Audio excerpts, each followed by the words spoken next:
Okay, getting ready here for second half action. I'd like to read our fine sponsors again, and then we'll get into some stats with Buddy Dennis here. Sun Island Fuel, Congdon & Coleman Insurance, Don Allen Auto Center, Harbor Fuel, Island Lumber, Island Pharmacy, Kitty Murtaug's, the Downey Flake, Joe Rapaki CPA, the Islander Package Store, the Sea Grill, Boys and Girls Club, Steamship Authority, Beauty Bar, Rick's Paint and Maintenance, Cam Appliance, JB Drywall, Espresso to Go, Fast Forward, Nantucket Seafood, Hawthorne House, Rider Electric, Outdoor Power, Billy Built Automotive, Cottage and Castle, Nantucket Ice, Killen Real Estate, Martin Borg Painting, Nantucket Electrical Contractors, Cowboys Meat Market, Santa's Rubbish Removal, Sushi by Yoshi, Randy Alfred Heating and Cooling, Island Fencing, Island Carpets, Valero & Sons, Faucet Man Plumbing and Heating, Nantucket Estate Jewelry, The Boathouse, Fairgrounds Restaurant, Something Natural, Highland Flooring, Champion Rentals, Island Variety, Driven Management, The Homestead, Nantucket Health Club, UPS Store, BPC Architect, The Dog Wash, Michael Wilson Attorney, Artistic Tile Install, Keeper's Restaurant, Nantucket Carpet Clean, Glidden's Island Seafood, and Nantucket Folk Art and Wood Carving. We thank these fine sponsors for bringing you portions of the winter season. And what do we have for the first half, Dennis? Yeah, for the Whalers, I have Max Cunningham leading scorer. Max Cunningham 11. Liebert has 9. Joel McVicker has 2. Tyrone Burton has 4. And Isaac Corbett has 3. For Rising Tide, Jason Fernandez had 8 in the second period. And he's the leading scorer for Rising Tide. Owen Williams had 2. And Devontae Brooker had 2. So Dick, Whalers 29-12, we're ahead by 17. And it looks like they're going to cruise in this one. Yeah, they got this game in control right now. It's just, you know, how you're substituting, who you're getting in there, and so forth. And you certainly don't want to run it up in a contest like this. Malik Bowden is in. Cunningham, Corbett, Burton, and Owen West. We have the ball now and makes it. Nice move. Oh. Didn't go though. No, didn't go. So the Whalers are mixing it up a little bit here, which is a good idea. Nice move. Over foul. Number 21 that's his 4th foul as far as I can tell. Luke Ellis, 4 fouls. Doesn't sound like he's going to make it to the end of this one. The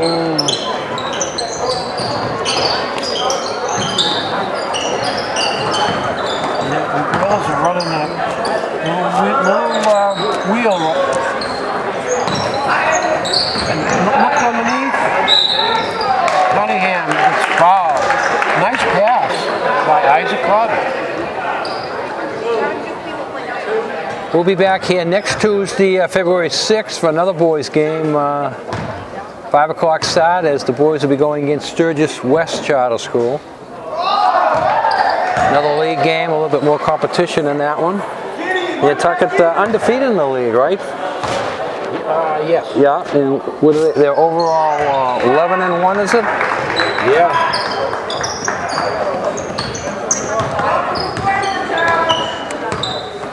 So Cunningham makes 2.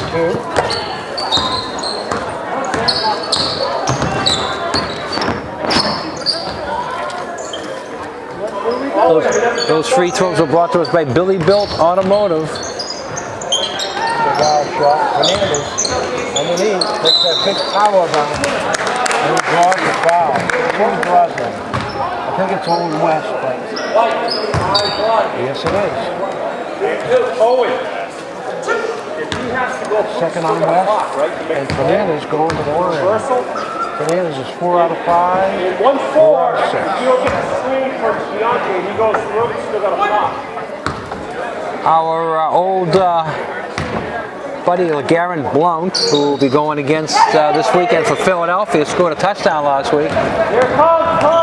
He became the 7th running back in NFL history to have double-digit touchdowns in playoff games. That was his 10th touchdown. And the others on the list, Emmitt Smith is the leader. He has 19. Nice deal there. Now 4 points. Emmitt Smith has 19 touchdowns in the playoffs. Franco Harris 16, Thurman Thomas 16, Terrell Davis 12, John Riggins 12, Marcus Allen 11, and LeGarrette Blount joins that crew. So a nice group to be part of. The thing that I noticed, Dennis, as I was looking at this list here, is how many carries it took. LeGarrette Blount had 126 carries in 10 games. So he's only getting 12.6 carries a game. And if you look at the others, and I'll give you the stats on the others, you see how much the pro football has changed in the last 25 years. Cunningham from the corner. Bang. Emmitt Smith in the playoffs was averaging 20.5 carries per game. Franco Harris was averaging 21.5 carries per game. Thurman Thomas 16.3. Terrell Davis was averaging 25.5 carries per game. And he was a sort of a small back of that group. John Riggins, we all remember him, the big back, he averaged 27.9 carries a game. So when Washington was winning those games, they were basically handing off to him 28 times a game. You know, how the game has changed over the years. Marcus Allen averaging 16.7. So all those other backs in there got a lot more carries than LeGarrette Blount. And I think that's the way the pro football is going now. You throw the ball up more than you run it. Going back to the game here, Isaac Corbett just made a great play to took the ball away from number 22. All right, Will is putting the ball in bounds. It's good that the players like that are getting a chance to play with the first team and showing.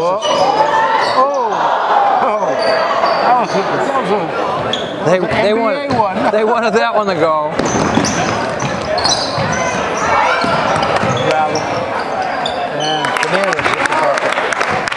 Fernandez is a good player. Yeah, he knew exactly what to do when he picked up that loose ball. You don't want to call it a steal. The ball was at his feet and he just picked it up, brought it up high, and sort of willed it in.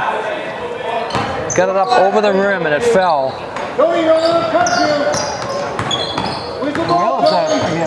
Putting Bowden out there as much as possible. Library remains on the bench. Well, not for long. No, as soon as I said that, he jumps up. 5 new ones coming in. But again, they're a mixture of starters and play relievers. Speaking of relievers, Dick, nice pass. And that's going to be an easy bucket. 6 points for Bowden. Whalers lead by 16-30.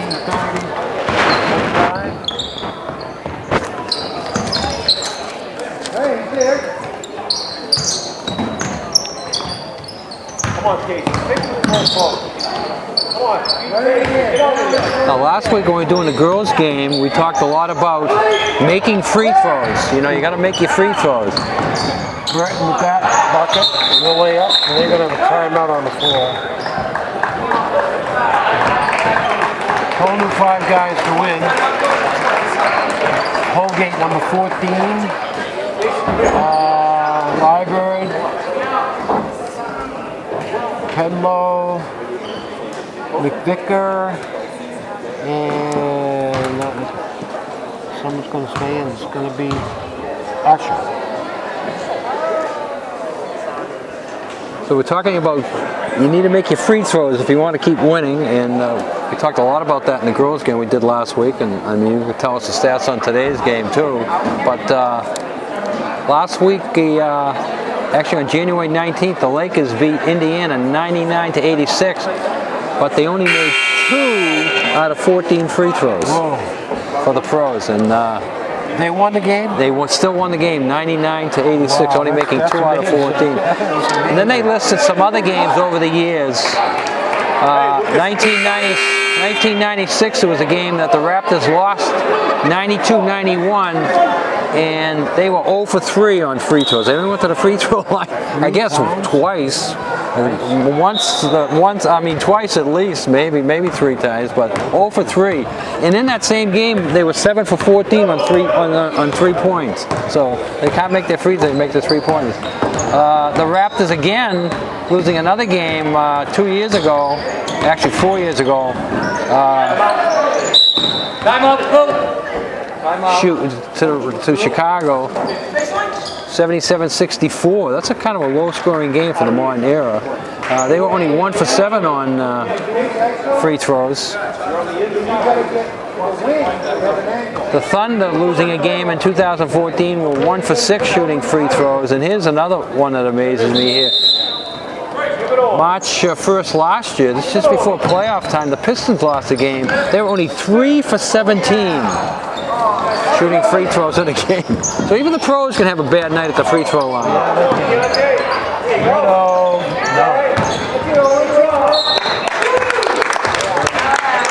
Ball stays underneath. 2:42 left, third period. 42-15. Wales in control. That's a basket. Number 3, Sam Clark got the bucket. Library got the foul. Crawford's going to go to the line. Crawford's going to go for the line and shoot 1. This free throws are brought to us by Keeper's Restaurant, 5 Amelia Drive. Reservations or takeout, 228-0009. Small plates, good food at Keeper's. And we got a jump ball. The arrow goes to Rising Tide. Jump ball. But you gotta be high of the block. No, you're too low. You're behind the backboard. Back up, Casey. Nice. Oh, he can't finish it off. The big guy. Probably one of his easiest shots of the day. Yeah. Didn't go down for him. Yeah. All right. Casey Fernandez, as you said before, is a good-looking ball player. Nice steal by Fernandez.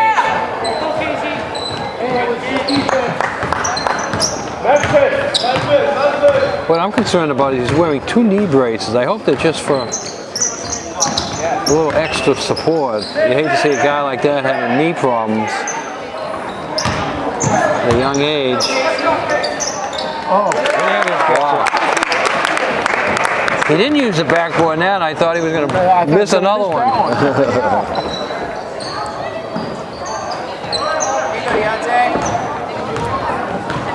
Library throws up a 3, he misses it. Nice rebound by Rising Tide.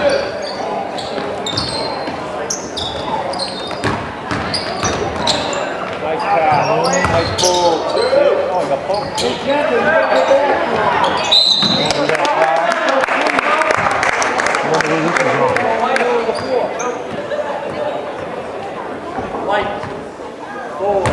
That's his third.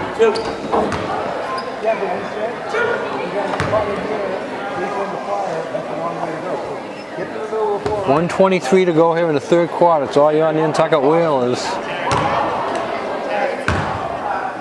This is the first. Free throws brought to us by Harborview Oil Corporation. All seasons covered. Also check out Harborview Oil Burner Service. Make sure your oil burner is working in this cold weather.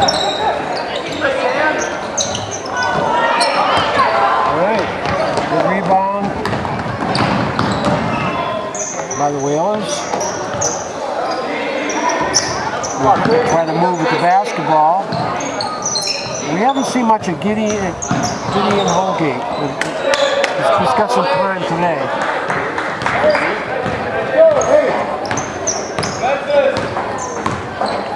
We're in the last minute of the third quarter.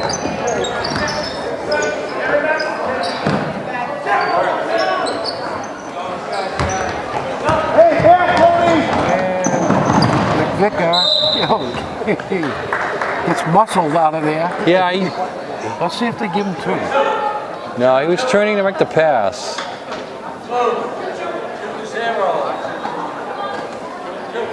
They do give him the 2. I saw it the other way. I saw him like turning to make the pass, but maybe they said the foul occurred before he started making the turn. This is the first, got a second coming up. Free throws are brought to us by Island Lumber. We cover the island for over 50 years. Island Lumber at 1 Pulpus Road. Firewood available at Island Lumber. Makes the second. He's got 3 points in the game. 43-19, 36 seconds left. Rising Tide with the basketball. Well, Olga gets his name. That's one way to get your name in the stats. If you're gonna get into the game, you might as well pick up a stat. Ball's on the side. Yeah, that's that. Little hack. Got to get your name in the scoring sheet somehow. Little hack. Fernandez moves it in. You have to. Fernandez has to take that power dribble.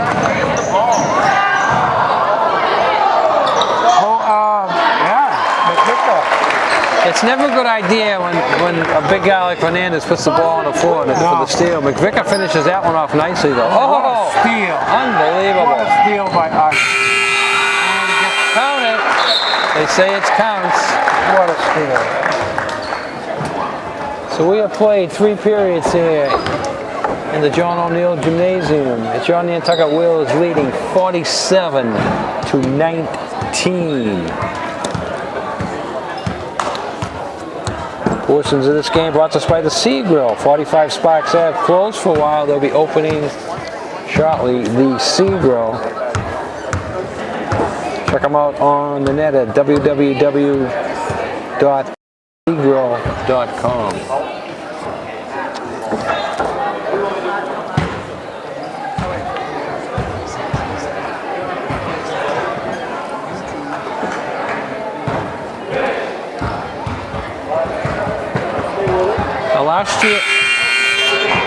Last year when the pro playoffs ended, Dennis, Tim Duncan became the 26th NBA player with at least 5 rings. Yep. 5 championship rings. I think you know who the number 1 guy is with championship rings in the NBA. Huh? Oh, no. Michael Jordan. Where is Michael? Michael Jordan only has 6. He's in the middle of the pack. How many rings? Tim Duncan got his 5th. Yeah. Michael Jordan has 6. Yeah. But he's only Bill Russell? Bill Russell. Bill Russell has 11 championship rings. All right. Who has the second most? Who's right behind Bill Russell? Oh, it's got to be a Celtic. Playing a long time. Johnny Havlicek? Close. Johnny Havlicek has 8. Sam Jones is second with 10. So Russell has 11. Sam Jones has 10. Havlicek has 8. Heinsohn has 8. Casey Jones has 8. Seth Sanders has 8. Well, back in the day, I worked at Sam Jones basketball team. Yeah. So the top 6 are all Celtics. The first. The bucket. And then after that, Luskatov has 7, Frank Ramsey has 7. You forget about those guys. They were part of those first run of the Celtics. And then the first non-Celtics, also at 7, is Robert Horry. Who? Robert Horry. And I said that too. Horry. Who is he? Who is he? To me, he seems to be a lucky guy winding up in the right spots. With 7 rings, he got 2 of them with the Rockets, 3 of them with the Lakers, and 2 of them with the Spurs. So I think he was always like a bench guy, and just luckily to wind up on the right team at the right time. But he got 7 rings out of it. Did you get the ball in the wing?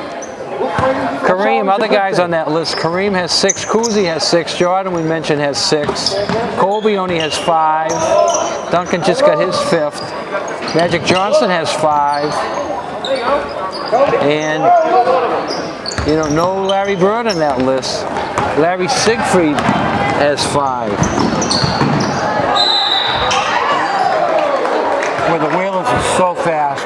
up and down the court, and they see each other pretty well, Dick. Yeah, their passes are uncanny because they know where the ball is and where the teammate is to make the pass or to receive the pass. Cunningham gets his 17th point in the fourth quarter. 6:33 left. Whalers 51-21. Led by 30.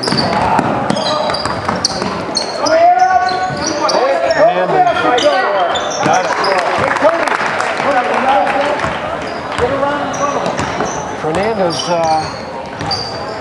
has 17 for 17 out of the 23 points. He's the guy. He's the big guy. And way in and out. That looked like it was from too far out, but as you say, it got in and out.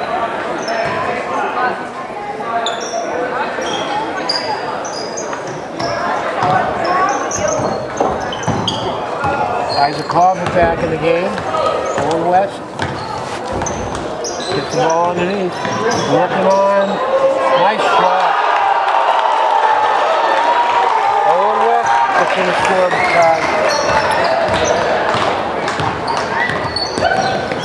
That was a good move he put on. Again, getting some playing time, and some of the crowd favorites.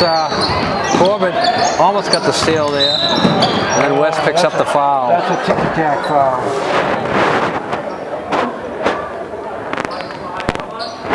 Foul's on West. That's his third. And the ball's underneath.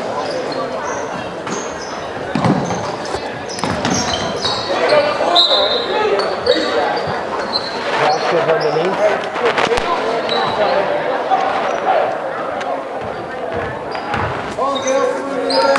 So Dick, we're back here Tuesday night. And who's our opponent? Tuesday night, Sturgis West. And that's a girls game? Boys game. Boys game. Cunningham with a bucket. The following Tuesday we'll be back for a girls game against Monomoy. For boys next week, girls the following week. But again, we don't know what the boat schedule is, and anytime the boats...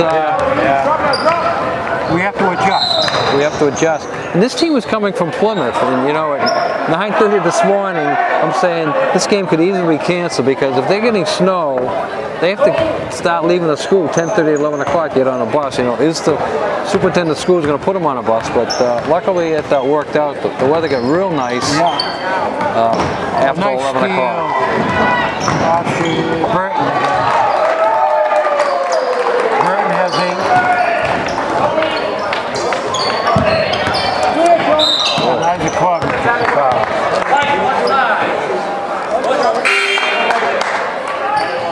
A lot of talk about Tom Brady playing in the Super Bowl and playing so well this year at age 40. Let me see if you can tell me who are the other 3 40-year-olds who played in the major sports. In other words, who was a guy who played for the Celtics at 40, a guy who played for the Red Sox at 40, and a guy who played for the Bruins at 40. Koji? I think Koji was 40. The Red Sox used to be easy. No? That's the only one I thought of right away. If that's not right? Koji? No. I'll give you one more guess. Then I'm going to be embarrassed if we don't get this one. Embarrassed. Big time embarrassed. Big. I'm supposed to know everybody's birthday now. Come on, Dick. Big. I'm giving you a hint. Big. Big guy at 40. For the Red Sox. Dick Raditz? Big Papi. David Ortiz. Oh, Big Papi. You should have, right? You should have got that one. Now for the Bruins. Who played for the Bruins at 40? Johnny Busick, right. And who played for the Celtics at 40? What? Leo wants to chime in?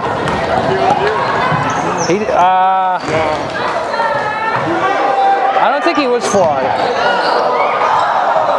Celtics at 40. Celtics at 40. Part of the original Big Three. That was 40? No. The other one, Robert Parrish. Parrish played his 18th year here at 40, and then he left here and wound up playing 3 more years. He played to his 43. I think he went down to Charlotte. So Brady played all his years here, as we know. He's in his 18th season. Parrish played 18 of his 21 seasons. He was in his 18th season when he was with the Celtics. He played 3 more. Busick played 23 seasons. He was in his 21st season when he was 40. And Poppy played 20 seasons, the final 14 with the Red Sox when he was 40. Well, I think athletes today take better care of themselves. They make big money, right? Well, that's it. You know, certainly the money aspect is part of it. Oh, nice ball. Big ball. And that was Usher. You know, when we were growing up, and one guy you mentioned, Dick Radis, he could not support himself on the Red Sox salary, so he had to get another job. So as their career is winding down, they're thinking of, I have to have a second life. I have to get into a second job. So they would sometimes take an available job because they weren't making that much playing, you know, baseball or basketball, whatever the sport was, and so they had a family going on and so forth and so on. 2:32 to go in this, Dennis. We got to come up with our 3 stars.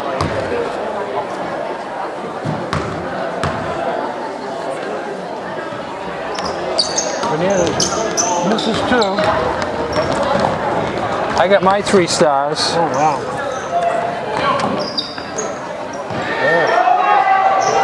Holgate, no. They were all looking for Holgate to get one. Didn't go down for him.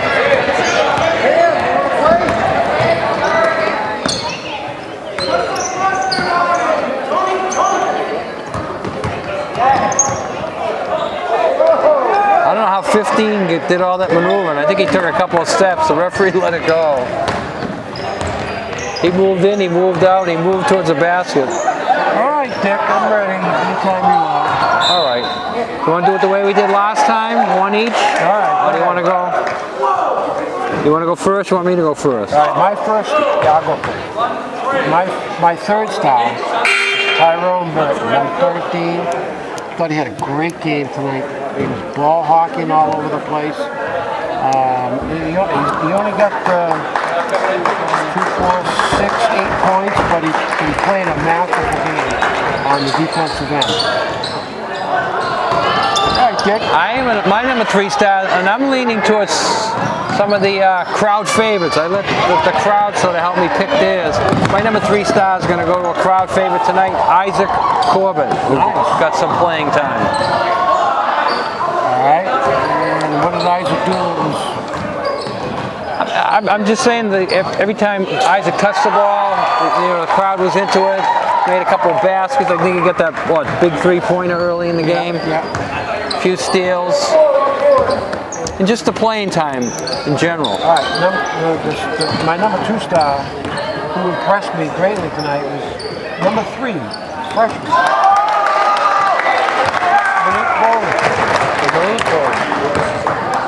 Okay, my number 2 star is going to go to another one, sort of crowd favorite, but also did some hustling, got some points, has the ball in his hand right now, number 10, Joel McVicker.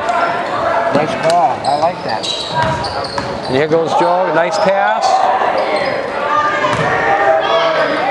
Nice move by Taylor. Wow. All right, my number 1 star, again, as the leading scorer, Max Cunningham, got 19 for the Whalers. And he plays a solid game every game. And he really has shown up as far as the scoring stat in the last few games. So that's going to go to my number 1 star. I have to agree with you because he's my number 1 star. And as you said, the leading scorer, Max Cunningham. But you know, draining those 3-pointers In a game like this, you don't realize it, but when he can stand in the corner and everybody's running around and this and that, and they get the ball to him standing and he drains that three-pointer, it really takes the other team right out of the game. And this will end it. Nantucket's going to hold on to the ball and go to 12-1, undefeated in the league, with an easy victory over a very young Rising Tide team. And that was a real team effort tonight, Dick. Everybody got a touch of the basketball, and you know, the young kids, as you said, the young kids really played well. So very, very good night for basketball. And we're going to see you on Tuesday night. We'll be back here Tuesday night. We'll see the boys. Will be a tougher competition, but you know the boys lining themselves up for the tournament, which is not that far away. Another 2.5 weeks. The pairings will come out. Boys looking to win the league, get a home tournament game, and get themselves in position. So we'll see them again on Tuesday night. Before we go, I'd like to say a couple words about Casey Fernandez. I like the way he played. He had 17 points.